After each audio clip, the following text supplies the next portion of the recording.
ஒரு மனிதன் எந்த குறையும் இல்லை அவனுக்கு. ஆனாலும் மனசுல நிம்மதி இல்லை. படுத்தா தூக்கமே வரல. ரொம்பவும் சிரமப்பட்டான். அவனுடைய மனைவி அவன் மேல பரிதாபப்பட்டு ஒரு யோசனை சொன்னான். பக்கத்தில் உள்ள காட்டுல ஒரு ஆசிரமம் இருக்கு. அங்க ஒரு பெரியவர் இருக்கிறாரு. அவரை போய் பாருங்க. ஆசிரமத்துக்கு போனான். பெரியவரை பார்த்தான். ஐயா, மனசுல நிம்மதியே இல்லை.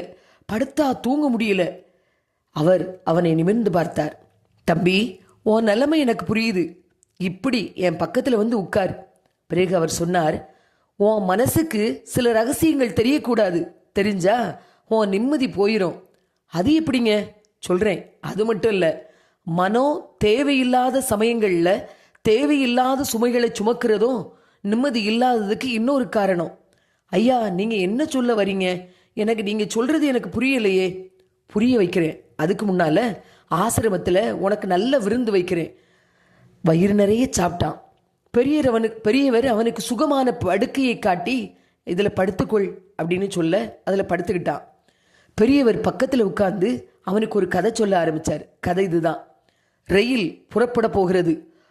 அவசரமாக ஒருவன் ஓடி வந்து ஏறுகிறான்.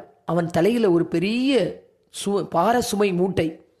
ஒரு இடம் பிடிச்சி ரயிலில் உட்கார்ந்தான். ரயில் புறப்பட்டது.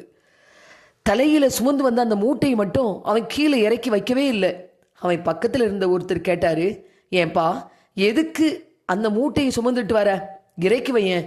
அவன் சொன்னான், வேணாங்க ஐயா, ரயில் என்ன மட்டும் சுமந்தா போதும். என் சுமையை நானே சுமந்துக்குவேன். பெரியவர் கதையை சொல்லி முடித்தார். படுத்திருந்த நம்ம ஆசாமி கெக்க என்று சிரித்தான். ஏன் சிரிக்கிற? பைத்தியக்காரனா இருக்கானே. ரயிலை விட்டு இறங்கும்போது மூட்டையை தூக்கிட்டு இறங்கினா போதாதா? அது அவனுக்கு தெரியலையே. யார் அவன்? இயல்பாக கேட்டான். நீதான். என்ன சொல்றீங்க? பெரியவர் சொன்னார், வாழ்க்கை என்பதும் ஒரு ரயில் பயணம் மாதிரி தான். பயணம் பூராவும் சுமந்துக்கிட்டே போகிறவர்கள் நிம்மதியாக வாழவே முடியாது. தேவைப்படுகிறது மட்டும் மனசுகளை வைத்துக்கிடணும்.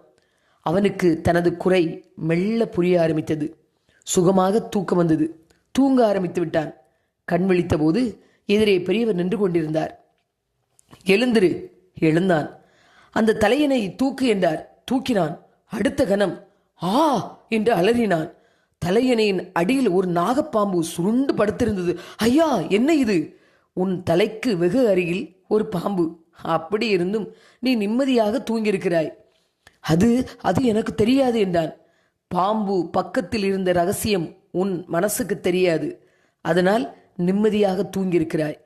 நிம்மதி வேண்டுமென்றால் தேவையில்லாத காரியங்களை உன் மண்டையில் போட்டு குழப்பி சுமந்து கொண்டே இருக்கக்கூடாது. உன் வாழ்க்கையில் சில காரியங்கள் அறியாமல் இருந்தால்தான், தெரியாமல் இருந்தால்தான் நிம்மதி இருக்கும் என்றார். அவன் நன்றி சொல்லி விடைபெற்றான். நல்லது நண்பர்களே. நிம்மதி வேண்டும் என்று நினைப்போர் இதை பின்பற்றலாமே. வாழ்த்துக்கள் நண்பர்களே.